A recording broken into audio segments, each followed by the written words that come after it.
बलांगीर जिला बेलपड़ा ब्लॉक सुलेकेला गाँव में झाड़ाबांति व्यापी देखा मिली।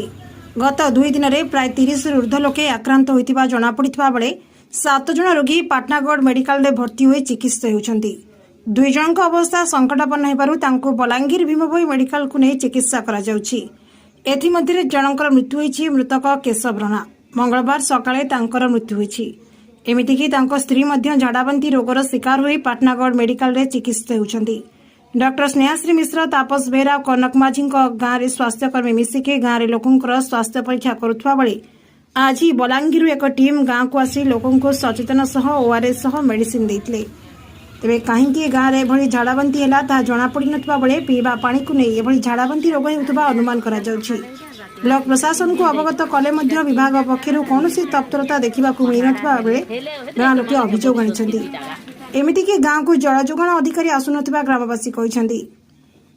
आक्रांतों मध्य महिला पुरुष सह शिशु मध्य रहिसन्ति। वर्तमान जनक मृत्यु पर समस्ते भयभीत अवस्था रहिसन्ति।